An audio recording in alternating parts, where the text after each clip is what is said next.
بسم الله الرحمن الرحيم والذين اتخذوا مسجدا ضرارا وكفرا وتفريقا بين المؤمنين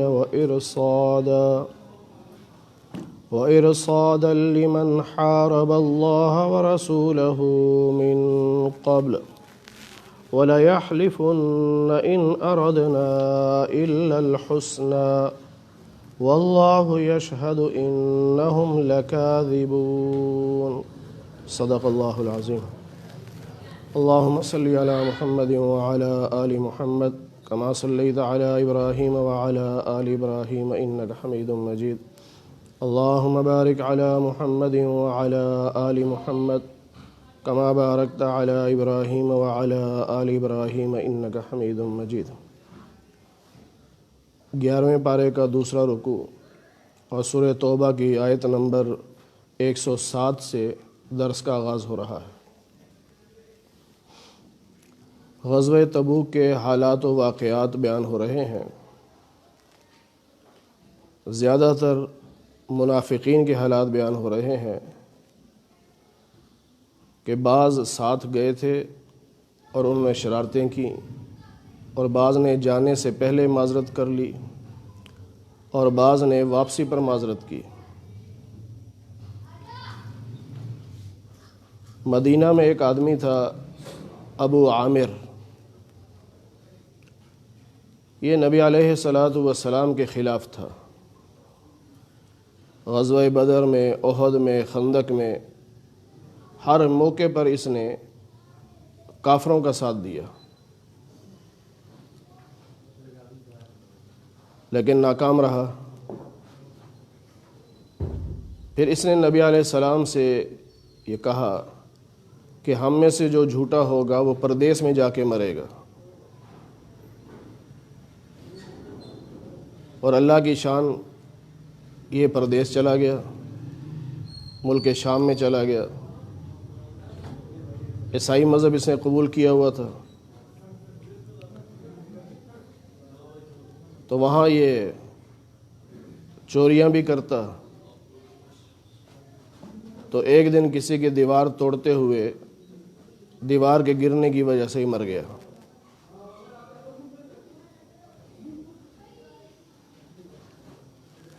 اس نے وہاں جا کر شرارتیں یہ کی کہ مدینہ کے جو منافق تھے ان کو خط لکھتا تھا۔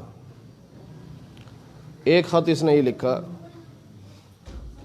کہ میری یہاں کے لوگوں سے بات ہو گئی ہے، یہ اکٹھے ہو کر مدینہ پر حملہ کریں گے، اور تم اپنے لوگوں کو رابطے میں رکھنے کے لیے ایک مسجد بناؤ، قباء مسجد کے قریب ہو، اور بہانہ یہ کرو کہ ہمارے کچھ بیمار ہیں، کچھ کمزور ہیں، کچھ بوڑھے ہیں، وہ رات کو مسجد میں جا نہیں سکتے، اس لیے ہم نے اپنے محلے میں مسجد بنائی ہے۔ منافقین نے ایک مسجد بنا دی۔ نبی علیہ السلام جب غزوہ تبوک کے لیے تشریف لے جا رہے تھے تو منافق آئے، یا رسول اللہ ہم نے مسجد بنائی ہے، آپ برکت کے لیے وہاں نماز پڑھ دیں۔ تو نبی علیہ السلام نے فرمایا کہ ابھی تو میں جلدی میں ہوں، واپسی پہ انشاءاللہ پڑھوں گا۔ اب جب واپس آنا تھا تو وعدہ پورا کرنا تھا، تو اللہ نے واپسی میں راستے ہی میں بتا دیا نبی علیہ السلام کو کہ یہ مسجد نہیں ہے، مسجد زرار ہے، یہ مسلمانوں کو تکلیف پہنچانے کے لیے بنائی گئی۔ اور اللہ تعالیٰ نے نبی علیہ السلام کو منع فرما دیا کہ اس مسجد میں آپ نے نماز نہیں پڑھنی۔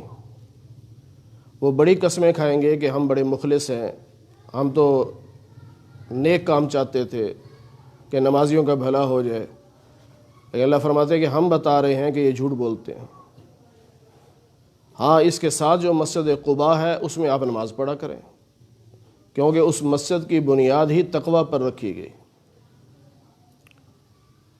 اللہ فرماتے ہیں والذین اتخذوا مسجدا ضرارا، وہ لوگ جنہوں نے مسجد بنائی ضد پر، وکفراً اور کفر کی بنیاد پر بنائی، وَتَفْرِيقًا بَيْنَ الْمُؤْمِنِينَ مومنوں کے درمیان تفریق ڈالنے کے لیے بنائی، وَإِرْصَادًا لِمَنْ حَارَبَ اللَّهَ وَرَسُولَهُ مِنْ قَبْلُ اور یہ اصل میں مورچہ بنایا گیا اس شخص کے لیے جو پہلے سے اللہ اور اس کے رسول کے خلاف لڑ رہا ہے، یعنی ابو عامر، یہ اس کا ایک مورچہ سمجھ لیں۔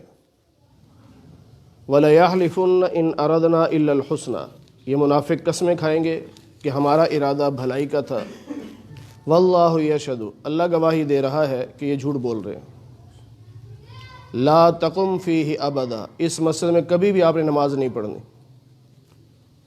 لمسجد اسس علی التقوی من اول یوم جس مسجد کی بنیاد پہلے دن سے تقوی پر رکھی گئی، ان تقوم فی وہ زیادہ حقدار ہے کہ اس مسجد میں آپ نماز پڑھیں، یعنی مسجد قباء۔ اس کی بنیاد بھی نبی پاک صلی اللہ علیہ وسلم نے خود رکھی تھی۔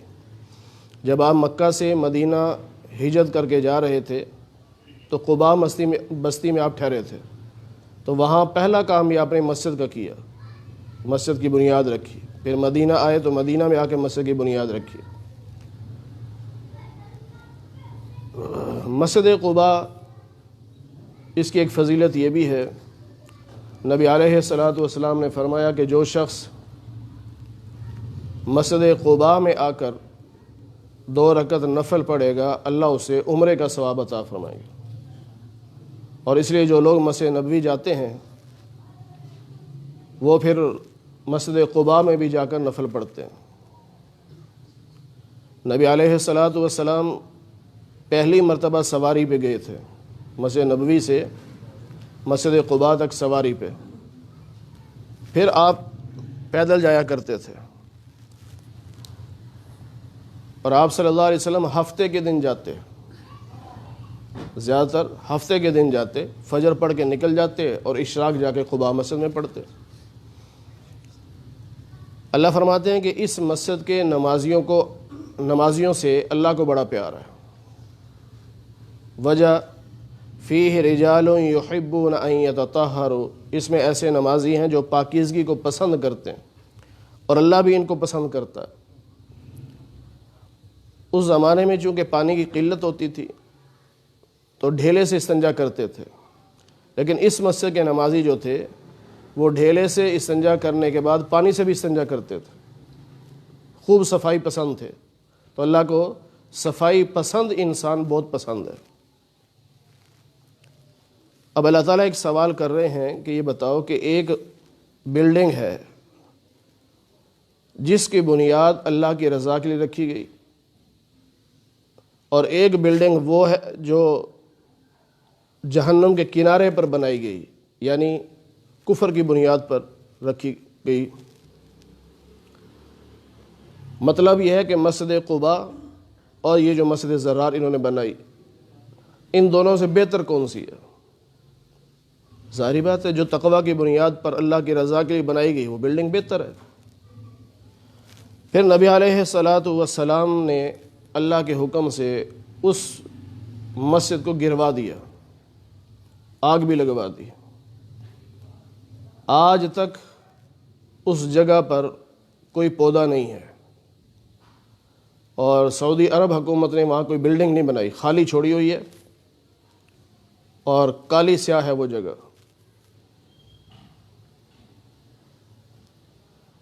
اس پر نحوست ایسی پڑی جگہ پر۔ ایک صحابی نے نبی علیہ السلام سے کہا، یا رسول اللہ میرے پاس جگہ نہیں ہے، یہ جگہ مجھے دے دے، میں گھر بنا لوں۔ فرمایا بنا لو۔ انہوں نے وہاں رہائش رکھی، لیکن اولاد نہیں ہوتی تھی۔ پھر آپ نے جگہ چھوڑ دی، پھر اللہ نے اولاد بھی دے دی۔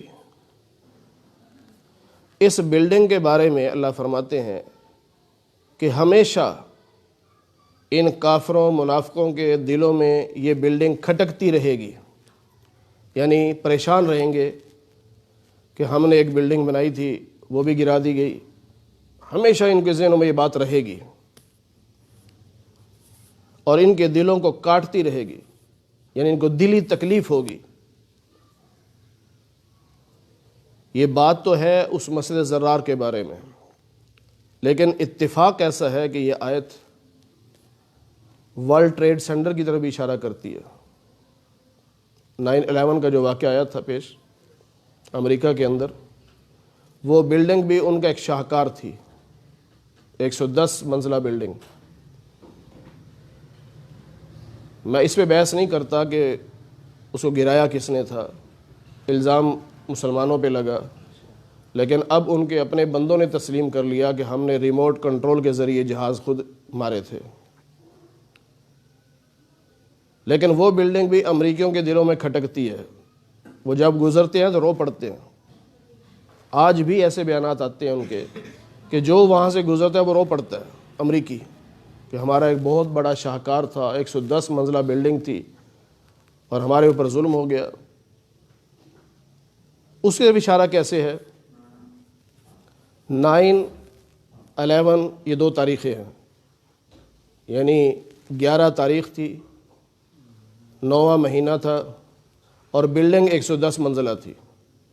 اگر ہم اس آیت پہ غور کریں تو سورہ توبہ 9 نمبر سورت ہے اور پارہ 11 ہے، تو تاریخ 11 ہو گئی، اور سورت کا نمبر مہینے والا ہو گیا، اور آیت کا نمبر 110 ہے،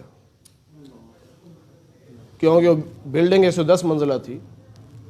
یہ اتفاق ہے کہ جس طرح مسجد زرار گرانے سے کفر کا زور ٹوٹا تھا، یہ ورلڈ ٹریڈ سینٹر گرانے سے بھی اللہ تعالیٰ نے کفر کے زور کو توڑا ہے۔ اس سے پہلے امریکہ بڑا سپر پاور تھا، ہر بندہ ڈرتا تھا۔ انہوں نے خود کیا، جیسے بھی کیا، کرانے والی ذات تو اللہ کی ہے۔ وہ گرا، مسلمانوں پہ الزام لگایا، افغانستان پہ حملہ کیا، اور اب شکست کھا کے، اپنی شکست مان کے، مذاکرات کر کے واپس جا رہا ہے۔ پھر اللہ فرماتے ہیں کہ مومنوں کی جان اور مال ان کی اپنی نہیں ہے، یہ اللہ نے خریدی ہے جنت کے بدلے میں۔ ان اللہ اشتری من المؤمنین، اللہ نے مومنوں سے خرید لی، انفسہم ان کی جانیں، واموالہم ان کے مال، بان لہم الجنہ، اور بدلے میں اللہ ان کو جنت دے گا۔ نبی علیہ الصلوۃ والسلام مکہ مکرمہ میں تھے، ابھی ہجرت نہیں فرمائی تھی۔ 3 سال پہلے، ہجرت سے 3 سال پہلے، حج کے موقع پر مدینہ منورہ سے 5 آدمی آئے۔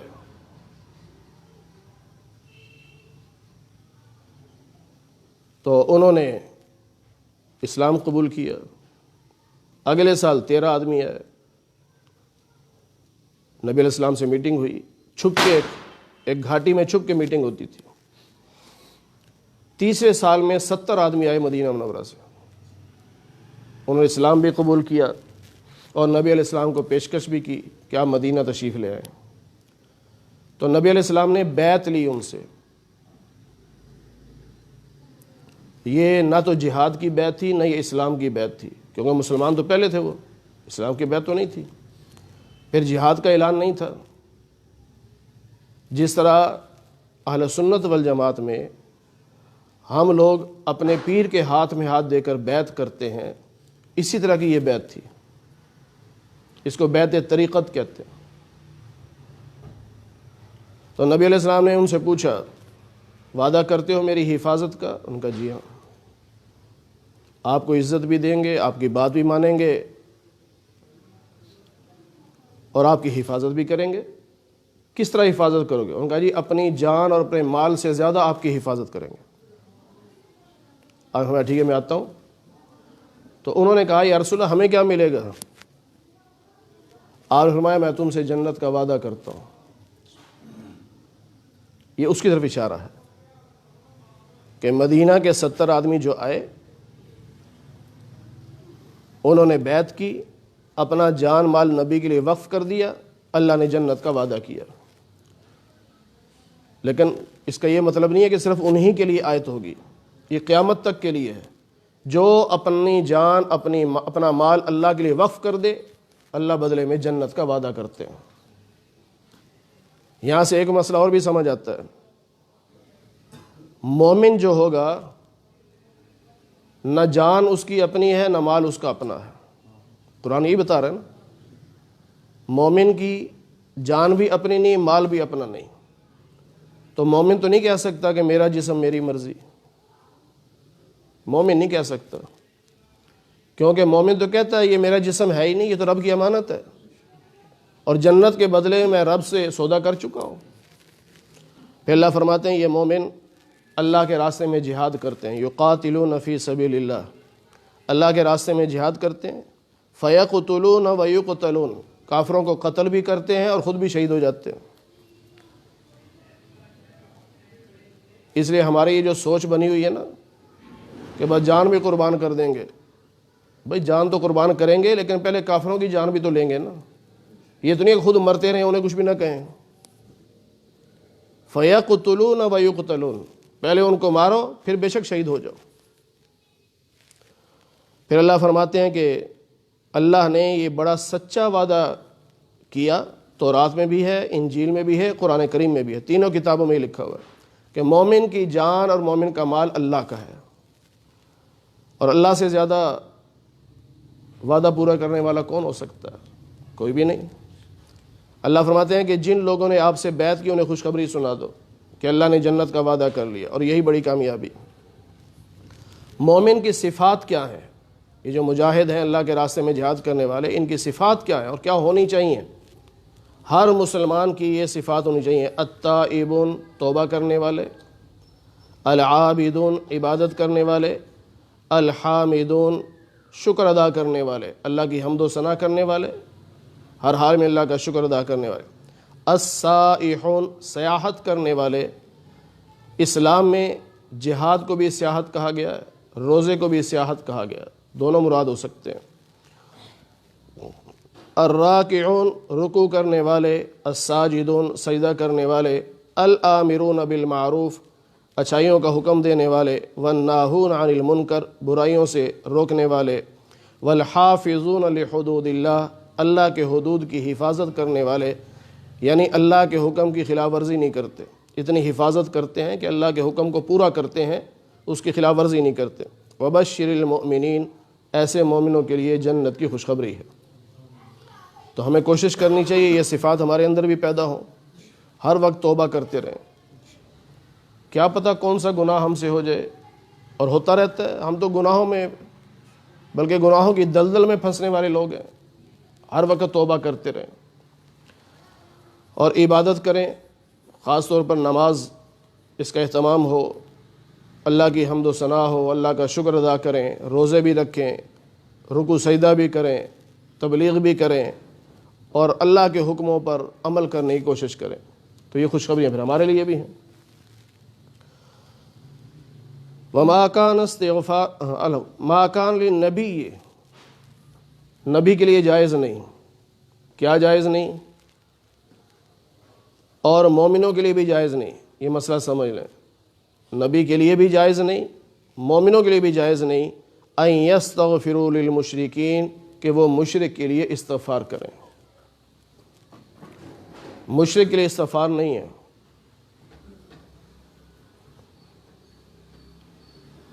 نہ نبی نے کبھی کیا، نہ مومن کو اجازت ہے۔ جس کا کفر اور شرک واضح ہو، پتہ ہو کہ یہ شرک کرتا ہے، اس کے لیے دعائے استغفار نہیں ہے۔ اس کے جنازے میں شریک ہونا جائز نہیں، اس کی تعزیت کرنا جائز نہیں، اور اس کے لیے اصالہ ثواب کرنا جائز نہیں۔ اب کتنے لوگ ہیں علل اعلان شرک کرتے ہیں؟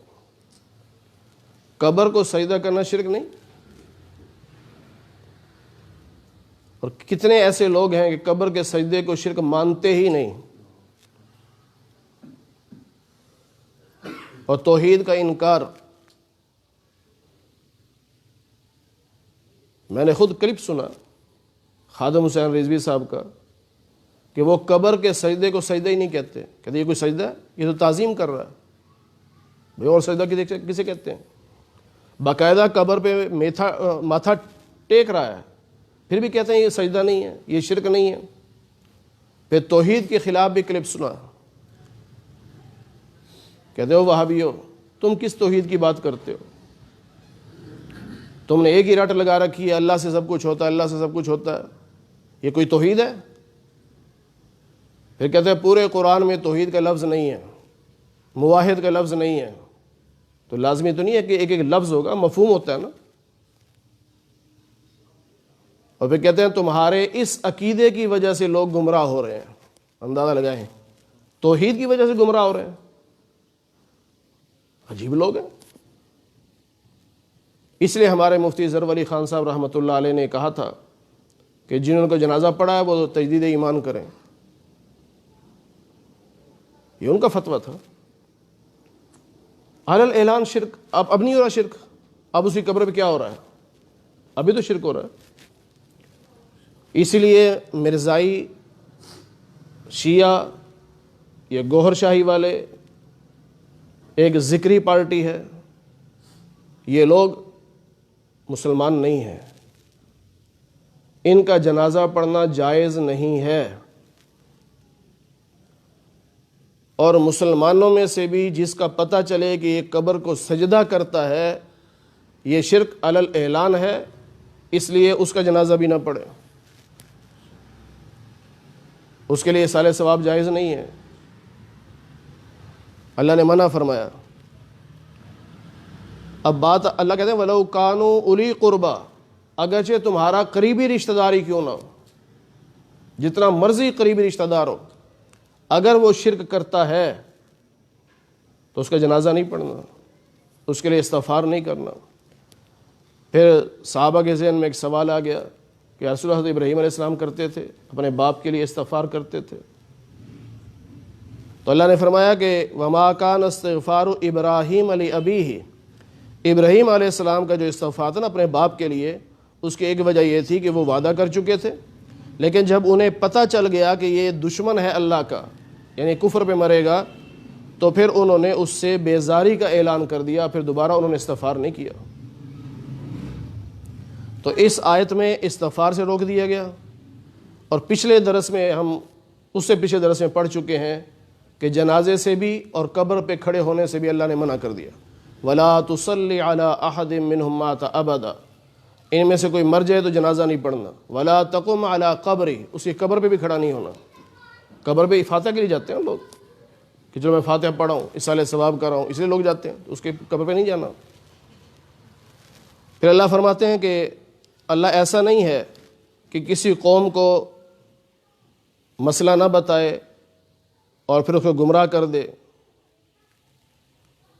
اللہ تعالیٰ ہدایت دیتا ہے، رہنمائی کرتا ہے، صحیح مسئلہ بتا دیتا ہے، آگے لوگوں کی مرضی ہے، گمراہی کے راستے پہ چلیں، مرضی ہے ہدایت کے راستے پہ چلیں۔ اور ہدایت دینے کے بعد بھی اللہ خود گمراہ نہیں کرتا، بندہ خود اپنی غلطیوں سے گمراہ ہوتا ہے۔ تو یہ نہ سمجھے اللہ نے گمراہ کر دیا، اللہ تو چاہتے ہیں ہدایت دینا، اب کوئی نہیں چاہتا تو اس کی اپنی مرضی ہے۔ اللہ نے ہمیں ہدایت دے دی، کلمے کی توفیق دے دی، اللہ نے اپنے محبوب نبی کا امتی ہمیں بنا دیا، اس سے بڑی ہدایت کیا ہوگی؟ اب ہم خود دین سے دور ہو جائیں اور کافروں کی جھولی میں چلے جائیں، جس طرح کئی نوجوان یورپ کے ویزے کی خاطر اپنے آپ کو مرزائی شو کر دیتے ہیں، قادیانی شو کر دیتے ہیں، اور جی کیا فرق پڑتا ہے جی، میں دل سے تو مسلمان ہوں نا۔ منافق کیا ہوتا ہے؟ دل کا معاملہ اللہ کے ساتھ ہوتا ہے، لوگوں کے ساتھ دل کا معاملہ نہیں ہے، لوگوں کے ساتھ ظاہر کا تعلق ہے، اس لیے عدالت بھی ظاہر کو دیکھتی ہے، اور ہمیں بھی حکم یہی ہے کہ تم نے ظاہر کو دیکھنا ہے، باطن کے چکر میں ہم نے نہیں پڑنا۔ باطن کا معاملہ اس کا اور اللہ کا ہے، ہم تو ظاہر کو دیکھیں گے۔ نبی علیہ الصلوۃ والسلام کے ساتھ منافق نماز نہیں پڑھتے رہے، مسجد نبوی میں پڑھتے رہے، جب تک اللہ نے خود نہیں بتایا کہ فلاں فلاں منافق ہے، اللہ کے نبی نے نہیں فرمایا کہ تم منافق ہو، مسجد سے نہیں نکالا، ظاہر کو دیکھا۔ جب اللہ نے بتا دیا پھر آپ نے نکالا، اٹھ جاؤ تم منافق، تم منافق، تم منافق۔ 36 لوگوں کو مسجد نبی سے نکال دیا کہ تم منافق ہو، نکل جاؤ۔ ظاہر کے مکلف ہیں ہم ظاہر دیکھنے والے ہیں، باطن یعنی دل کا تعلق اللہ کے ساتھ ہے۔ نبی پاک صلی اللہ علیہ وسلم نے فرمایا اگر تم میں سے کسی نے ظاہری دلائل دے کر کوئی چیز اپنے لیے بنا لی یعنی مجھ سے فیصلہ کروا لیا کہ یہ آپ کی ہے، حقیقت میں اس کی نہیں تھی، تو قیامت کے دن وہ اس کی سزا بھگتے گا۔ آج بعض لوگ کہتے ہیں نا عدالت کے ذریعے میں نے جناب وہ اپنے نام کروا لیا۔ جب تمہیں پتہ ہے کہ میری چیز نہیں ہے، عدالت کے ذریعے اپنے نام کروا لیا، لیکن اللہ کی نظر میں وہ تمہاری چیز نہیں بنی۔ بہت سارے لوگ ہیں یتیم بچوں کا مال کھا جاتے ہیں، بیوہ کی جائیداد اپنے نام کروا جاتے ہیں، اور پتہ نہیں کیا کچھ کرتے ہیں۔ مجھے ایک دوست ملا، کہنے لگا جی میرے بڑے بھائی نے، کہتا میں انگلینڈ میں تھا، والد صاحب فوت ہو گئے، میں آ نہیں سکتا تھا، 2-3 مہینے بعد آیا تو پتہ چلا کہ بھائی نے وہاں درخواست دے کر کہ میں اکیلا بیٹا ہوں، میرے باپ کی کوئی اولاد نہیں ہے، ان سے مل ملا کے ساری جائیداد اپنے نام کروا لی۔ اب وہ خوش ہے جی، عدالت کا فیصلہ ہے۔ یہ ظاہری حالات، آپ نے جھوٹ بولا، سچ بولا، اللہ کے نبی فرماتے ہیں کہ اگر میں فیصلہ تمہارے حق میں کر دوں تب بھی وہ چیز تمہارے لیے جائز نہیں ہوگی۔ پھر اللہ فرماتے ہیں ان اللہ لہ ملک السماوات والارض، زمین و آسمان کی بادشاہت اللہ کی ہے، یحیی و یمیت، زندگی موت کا مالک اللہ ہے، اور جب رب پکڑے گا تو پھر تمہارا کوئی حمایتی نہیں ہوگا، کوئی مددگار نہیں ہوگا، کوئی بچانے والا نہیں ہوگا۔ اگلے درس میں غزوہ تبوک کی بالکل اختتامی گفتگو ہے۔ 10 صحابہ ایسے تھے جو کسی مجبوری کے بغیر جہاد پہ نہیں گئے، سستی ہو گئی بس۔ ان میں سے جب پتہ چلا کہ نبی صلی اللہ علیہ وسلم واپس آ رہے ہیں تو 7 صحابہ نے اپنے لیے سزا تجویز کر لی کہ اپنے آپ کو مسجد نبوی کے پلروں سے باندھ لیا۔ تو نبی علیہ السلام فرمایا کہ انہوں نے خود سزا تجویز کی ہے، تو جب تک اللہ حکم نہیں دے گا میں بھی نہیں کھولوں گا۔ پھر اللہ نے حکم دیا، کھولا گیا ان کو۔ 3 صحابہ ایسے تھے جنہوں نے سزا بھی تجویز نہیں کی۔ پھر نبی علیہ السلام نے اللہ کے حکم سے ان کا 50 دن سوشل بائیکاٹ کیا، پھر توبہ قبول ہوئی۔ اس کا ذکر اگلے درس میں انشاءاللہ آئے گا۔ اللہ تعالی ہمیں قرآن کریم کی صحیح سمجھ نصیب فرمائے۔